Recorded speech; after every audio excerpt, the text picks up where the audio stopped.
नमस्कार मित्रों, आज हम पहले तो आपका स्वागत है मेरे चैनल व्याकरण बाय डॉक्टर पद्म स्नेषा में। और वर्णमाला पढ़ते हुए मैंने आपको वर्णमाला के स्वर बताए, व्यंजन बताए, एक दो चीजें छूट गई थी। सबसे जो प्रमुख है उनमें वह है आयोगवाह। आयोगवाह किसे कहते हैं?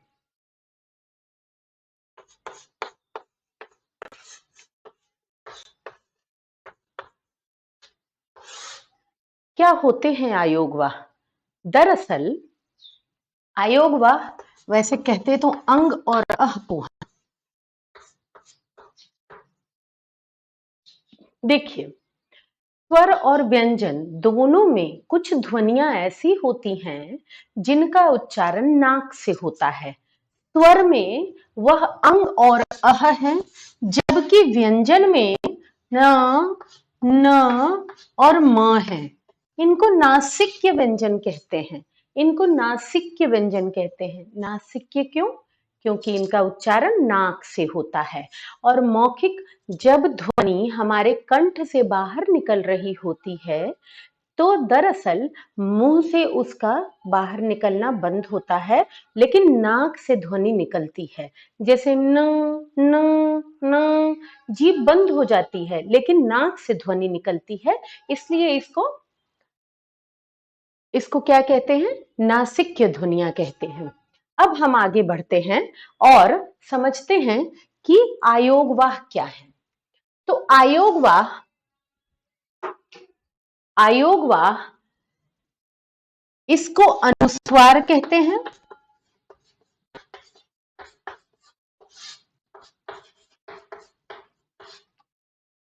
और अनुनासिक।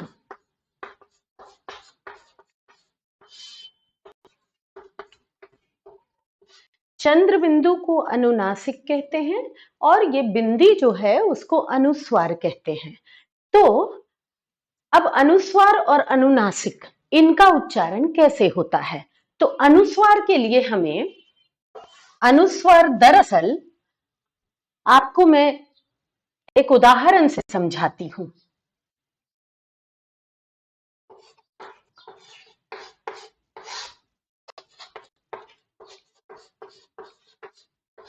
मैंने बोर्ड पर क्या लिखा है? गंगा, चंचल, पंडित, संत और कंप। कंप या कांपना, कंप, कपाना। ठीक है। अब आप देखिए, गंगा, चंचल, पंडित, संत और कंप, सब में एक समानता क्या है? सब में बिंदी का उपयोग हुआ है, जिसे हिंदी में अनुस्वार कहते हैं। अनुस्वार का प्रयोग हम किसी न किसी वर्ण के साथ करते हैं, इसी कारण इसे न तो स्वर में रखा गया न तो व्यंजन में रखा गया। अब जब ये अनुस्वार, अब देखिए इसको हम शॉर्ट फॉर्म में ये लिखने के लिए, अब क्या है, आजकल कंप्यूटर पे टाइपिंग होती है यांत्रिक रूप से। यह सहज है, यह सुलभ है, लिखना शुद्धता आता है, इसलिए हम इसे लिखते हैं। जबकि इसका असली यहां पर जो अनुस्वार है, अगर हम इसकी सही वर्तनी, सही स्पेलिंग लिखें तो यह ऐसी है, यह अनुस्वार है, ये अनुस्वार है। मित्रों आप ध्यान दीजिएगा, ये हलंत लगाया है मैंने। दूसरा है चंचल, तीसरा है पंडित,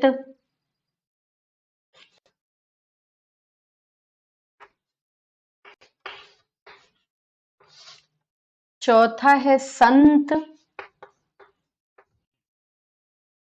पांचवा है कंप।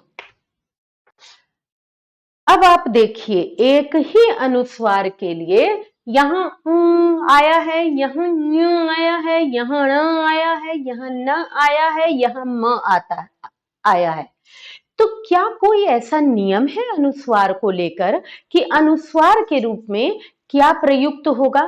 क्या हमेशा अनुस्वार आधा न होते हैं? जैसे हमारी आदत हो गई है, अनुस्वार का मतलब हम आधा न समझ लेते हैं, लेकिन यह बहुत बड़ी भूल है। हिंदी भाषा को लिखने में यह बहुत बड़ी भूल हम करते हैं। अनुस्वार हमेशा न नहीं होता है। तो अनुस्वार होता क्या है? अनुस्वार, ये बिंदी जो है, दरअसल यह हर वर्ग के पंचम वर्ण का लघु रूप है या अर्ध रूप है। पंचम वर्ण कौन है? कवर्ग फैमिली का पंचम वर्ण कौन है?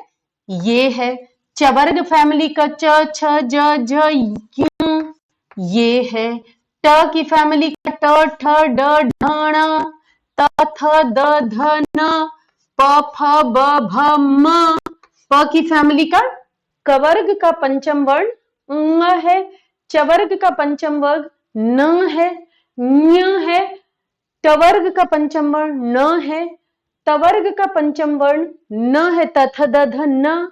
और प वर्ग प फ ब भ म का पंचम वर्ण म है।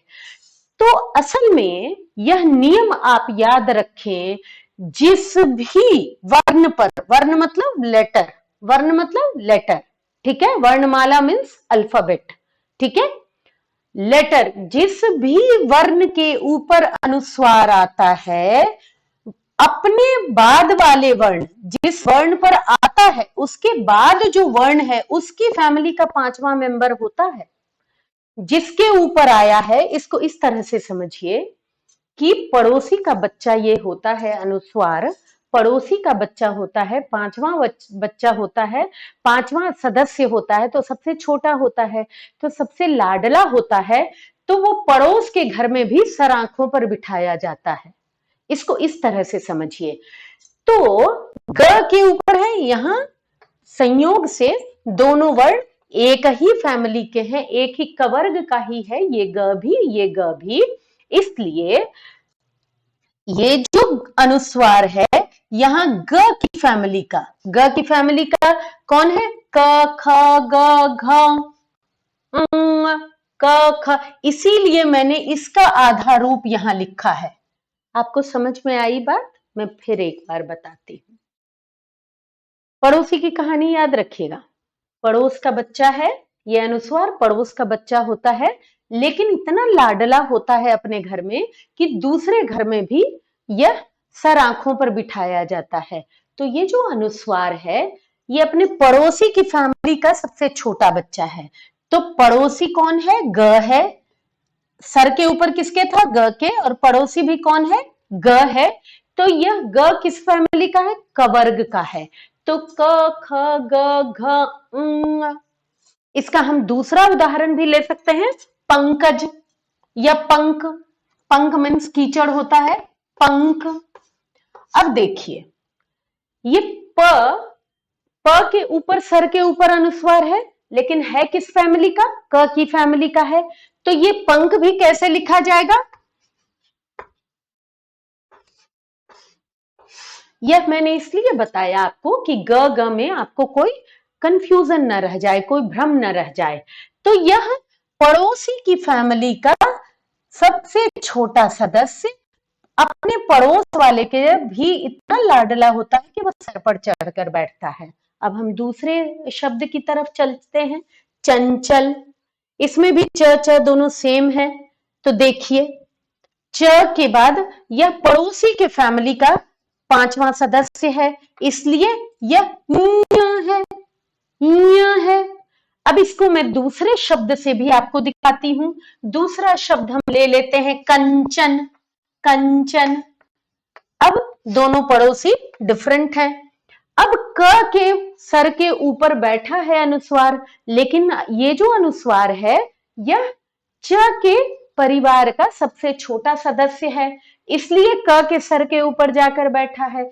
च के परिवार का पांचवा सदस्य कौन है? ञ है। इसीलिए कंचन को हम कैसे लिखेंगे? मैं यहां लिखकर दिखा रही हूं।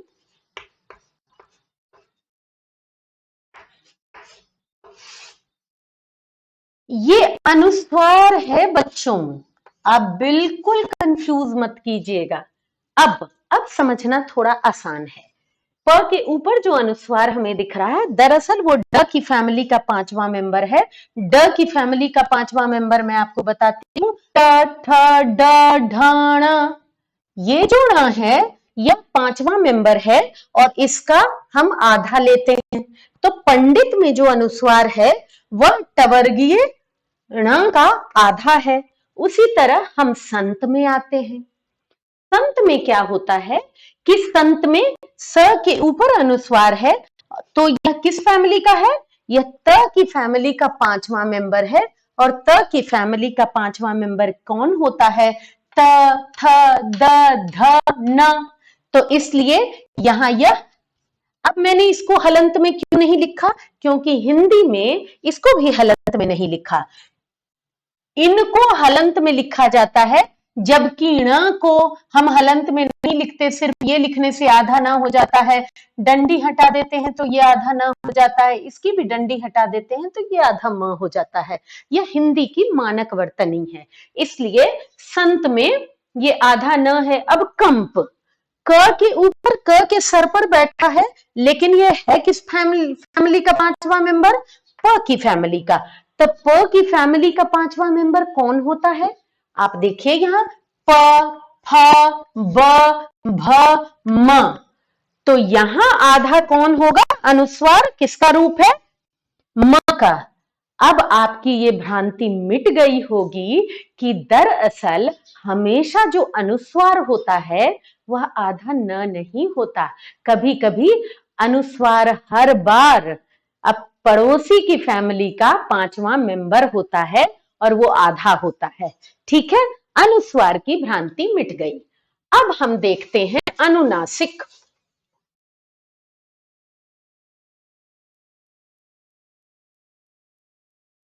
अब हम देखते हैं अनुनासिक।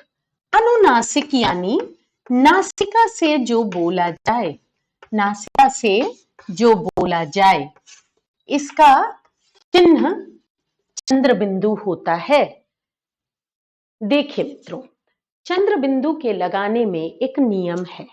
चंद्र बिंदु जब किसी शब्द में लगाया जाता है, अगर उस शब्द में ऊपर शिरोरेखा के ऊपर, इसे शिरोरेखा कहते हैं, शिरोरेखा के ऊपर कोई मात्रा नहीं है तो चंद्र बिंदु के रूप में लगाया जाता है। ठीक है, लेकिन अगर जिसमें लगाया जा रहा है उसमें शिरोरेखा के ऊपर कोई मात्रा है, जैसे इसमें शिरोरेखा के ऊपर ए की मात्रा है, तो इसमें यह बिंदी के रूप में लगाया जाता है। लेकिन यह चंद्र बिंदु का ही लघु रूप है, यह चंद्र बिंदु का लघु रूप है। अब देखिए, अब हम कैसे पहचानेंगे ये चंद्र बिंदु का रूप है? इसका सिंपल सा एक तरीका है कि जब हम उच्चारण करते हैं तो जैसे हमने संत बोला, जैसे हमने कंप बोला, जैसे हमने पंडित बोला, पंडित में मैं गलत लिख रही हूं लेकिन अगर न भी लिख दिया जाए, न का सीधा सीधा उच्चारण होता है। जैसे हमने चंचल बोला, चंचल है तो चंचल की यह वर्तनी अशुद्ध है, लेकिन ऐसे भी लिखने पर चंचल, उच्चारण इसका भी चंचल न के जैसा ही होता है। जहां आधा न के जैसा, स्वर रहित न के जैसा उच्चारण हो, उसे हम अनुस्वार कहेंगे। लेकिन जहां उच्चारण में न नहीं आए, मुंह से ध्वनि न निकले, बल्कि उसके जगह नाक से ध्वनि निकले। आप मुंह बोल के देखिए, मुंह, क्या हम मुंह ऐसा लिखेंगे तो ये चलेगा? ये मुन हो जाएगा, मुन्ह, जो कि गलत है। समझ रहे हैं आप? तो इसलिए जहां ध्वनि मुंह से निकलने की मनाही हो लेकिन नासिका से ध्वनि निकले, वहां अनुस्वार का उपयोग होता, सॉरी, वहां अनुनासिक का यानी चंद्र बिंदु का उपयोग होता है। अब हिंदी में क्या है नियम तो यह है कि मैं, हैं, नहीं, इन सब में चंद्र बिंदु है, ये सब चंद्र बिंदु हैं। लेकिन अगर चंद्र बिंदु यहां लगाया जाए तो मात्राओं की बड़ी भीड़ हो जाती है सिरोरेखा के ऊपर, इसलिए लघु रूप में चंद्र बिंदु का इस्तेमाल होता है और इसे सिर्फ बिंदु के रूप में हम यहाँ उपयोग करते हैं। अगर चंद्र बिंदु हम लगाएंगे यहाँ तो मात्राओं की बहुत भीड़ हो जाएगी ऊपर।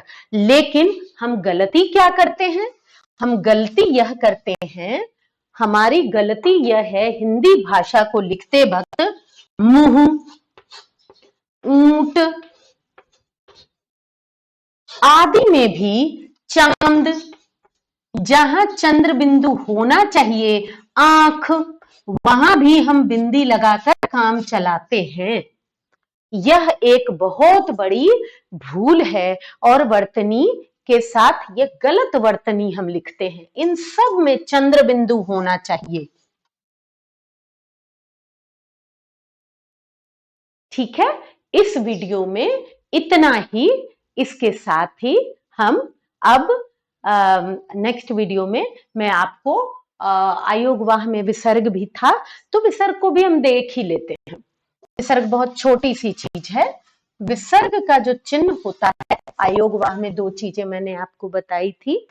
आयोगवाह में अनुनासिक और आयोगवाह में ये अंग और अह दो होता है, तो इसे तो हम कहते हैं अनुनासिक। मैंने आपको बताया अनुस्वार और अनुनासिक। ठीक है, यह जो अंग है यह अनुस्वार भी है, अनुनासिक भी है, बिंदी भी है, चंद्र बिंदु भी है। अब ये अह जो है, ये जो दोनों इसके बगल में जो ये दो बिंदी हैं, इनका उच्चारण ह की तरह होता है। यह संस्कृत से आए शब्दों में ज्यादातर लगता है, जैसे प्रातः, पुनः, अतः। अतः का प्रयोग तो हम बहुत ज्यादा करते हैं, जब भी हम किसी को पत्र लिखते हैं तो हम अतः का प्रयोग करते हैं। तो ये जो है इसका उच्चारण ह की तरह होता है और यह हमेशा वर्ण के साइड में लगाया जाता है। ठीक है, अब देखिए एक कमाल की बात मैं आपको बताती हूँ। ये जो दोनों आयोगवाह हैं, अंग और अह, ये ना तो स्वर होते हैं ना व्यंजन होते हैं, पर कमाल यह है कि जो अनुस्वार या अनुनासिक, इनका उपयोग संस्कृत या हिंदी के पहले की भाषा में कभी नहीं हुआ है। यह हिंदी की अपना वर्ण है या अपनी ध्वनि है हिंदी की। चांद, यह जो हम बोलते हैं, जो नासिका से ध्वनि, यह हिंदी की अपनी ध्वनि है। और यह विसर्ग सीधे संस्कृत से आया है। तो इन दोनों में एक तरह से ये एक साथ भी है और इन दोनों में बड़ा फर्क भी है कि एक की विरासत संस्कृत भाषा की है और एक हिंदी की अपनी संपत्ति है। इसके साथ ही आज का वीडियो बस यहीं तक, और अगली वीडियो में मैं आपको हलंत के बारे में बताऊंगी। विकसित व्यंजन है, बहुत सारी चीजें हैं, एक एक करके हम उस पर आएंगे। Thank you.